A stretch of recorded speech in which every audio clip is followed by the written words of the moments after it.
Don't think for a second, I'll talk more about that in a moment, that we are not doing anything except accelerating. I mentioned what we're doing on permitting and procurement, accelerating that transition to low carbon, renewable sources of energy. Now, these are master manipulators. They have this conspiracy going all across America to try and convince people that in democratic states they're not as safe. You know what? I'm looking forward to this. My friends Kira Davis and Dave Marcus are about to argue with me, and I love it. Joining me now, Kira Davis, editor-at-large of Red State. Dave Marcus, columnist, New York Post. I read all his stuff. All right, Kira, I'm going to ask you both the same question. I'll go to you first. Why are you still in this blue hellhole of California where I think like half your votes have been counted by now, and it's only going to get worse? Why subject yourself to that? Come to Texas. Not all of us need to be in Texas, Jesse. Is the whole of the United States supposed to be in Texas and Florida? What happens to the rest of the country then? I mean, you and your national divorce, I'll remind you, Jesse, that 2 California congressmen just saved the House in D.C. 2 California congressmen. If we all leave California, who is here to hold the line? Who is here to put up a fight? I mean, I'm not saying that I'm super excited to be here, but there are a lot of reasons why I live in California. I don't live by myself.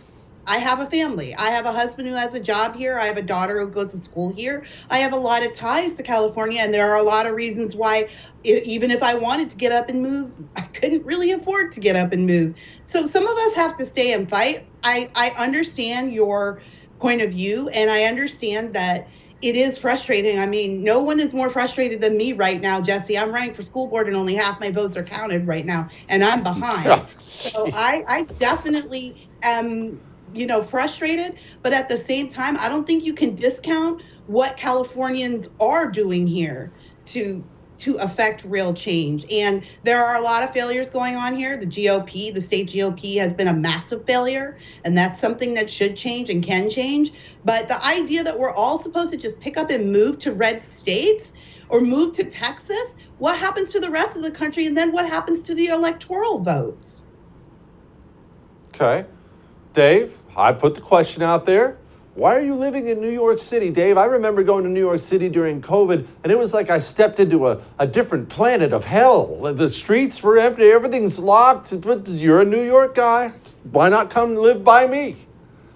So, I mean, first of all, I'd like to say that I'll see California's 2 Republican flips and raise you 5 Republican flips in New York, which is how we wound up with the House. Not to turn this into a New York versus LA thing. That's what inevitably is going to happen here, Jesse. We're just going to ignore Texas and sort of bicker with each other. No, but look, I think what Kira said is on the mark. I would certainly be open to living in a red state or a blue state, right? I live in a very blue place called Brooklyn, but my part of Brooklyn isn't blue at all. I have a Republican congresswoman who just won re-election with double digits.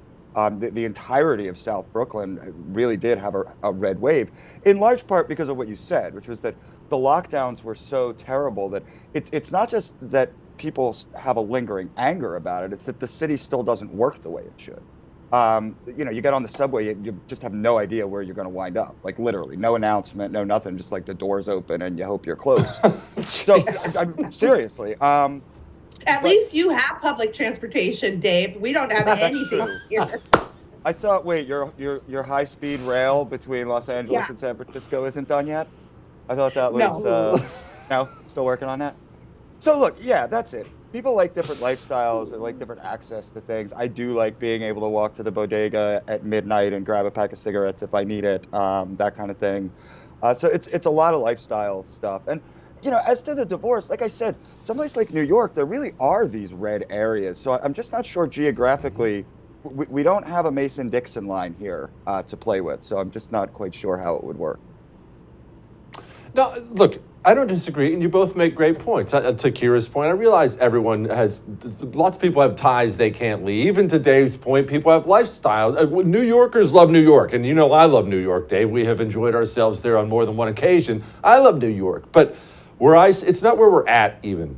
It's where I see us going, Kira. As the country is already separating, we're never going to have this divorce I want to have where we sit down and talk, but the country's already separating. People are voting with their feet. So as the country separates and the blue places get bluer, life gets worse for the Davis family. And I'm actually pulling for you, not against you. That's why I tell you to move.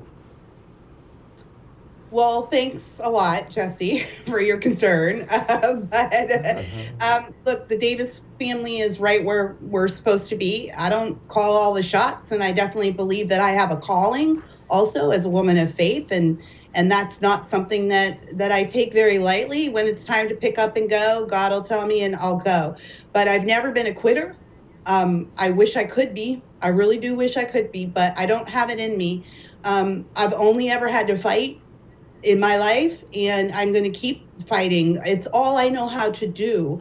And I do believe that I understand the country is voting with their feet. Things are changing, but this is nothing that I haven't seen before. I've been doing this job in politics going on 15 years now. I came in on the Tea Party movement, and back then people were voting with their feet. And back then we were talking about a national divorce. And back then we were talking about we're never going to win another election and the Democrats have it sewed up. This is all cyclical. And at some point, we will be in another red cycle. I definitely believe that. And there are small points of hope. I mean, you look at Kevin Kiley coming out of Northern California, going to the House now. Great candidate, great future for the GOP in California if the party can get their crap together enough to pull it together. But there are a lot of us on the ground.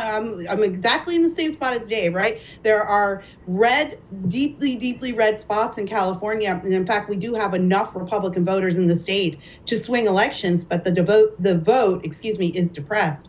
So I would be fun to move to a place where everybody thinks like me and votes like me, but that is not my calling. And so until it's time to go, I'm going to be here and I'm going to fight. I don't know how to quit.